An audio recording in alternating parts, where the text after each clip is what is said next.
ଯୁବ ଗୋଷ୍ଠୀର ନିଆରା ପ୍ରୟାସ। ବିପଦପୂର୍ଣ୍ଣ ଯାତ୍ରା କରି ବନ୍ୟା ବିପନ୍ନଙ୍କୁ ବାଣ୍ଟିଲେ ଶୁଖିଲା ଖାଦ୍ୟ। ବନ୍ୟା ବିପନ୍ନଙ୍କ ନିକଟକୁ ଆଣ୍ଠୁଏ ଆଣ୍ଠୁଏ ପାଣିରେ ବିପଦପୂର୍ଣ୍ଣ ଯାତ୍ରା କରି ଶୁଖିଲା ଖାଦ୍ୟ ବାଣ୍ଟିଲେ କୋଟପାଡ଼ ସହରର କିଛି ଯୁବକ। କୋଟପାଡ଼ ବ୍ଲକ ଷଡ଼ରଙ୍ଗା ପଞ୍ଚାୟତ ଖୁଟୁଗୁଡ଼ାରେ ବନ୍ୟା ପରିସ୍ଥିତି ସୃଷ୍ଟି ହୋଇଥିବା ସୁଦ୍ଧା ନିଜ ଇଟା ମାଟି ନ ଛାଡ଼ି ସେହି ଗ୍ରାମରେ ପ୍ରାୟ 20ରୁ ଊର୍ଦ୍ଧ୍ୱ ପରିବାର ଏବେ ବି ଜଳମଗ୍ନରେ। ପ୍ରଶାସନ ସେହି ସ୍ଥାନରେ ପହଞ୍ଚି ସେମାନଙ୍କୁ ସୁରକ୍ଷିତ ସ୍ଥାନରେ ନେବା ପାଇଁ ଚେଷ୍ଟା କରିଥିଲେ ସୁଦ୍ଧା ସେମାନେ ଯିବାକୁ ମନା କରିଦେଇଥିଲେ।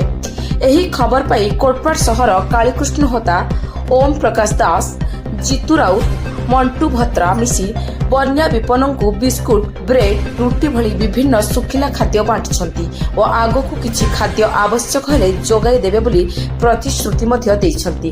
ଯୁବଗୋଷ୍ଠୀର ଏଭଳି ନିଆରା ପ୍ରୟାସକୁ କୋଟପାଡ଼ ବୁଦ୍ଧିଜୀବୀ ମହଲରେ ଭୁରି ଭୁରି ପ୍ରଶଂସା କରାଯାଉଥିବା ବେଳେ ଆଗକୁ ମଧ୍ୟ ଏଭଳି କାର୍ଯ୍ୟ ଜାରି ରହିବ ବୋଲି କହିଛନ୍ତି ଏହି ଯୁବଗୋଷ୍ଠୀ।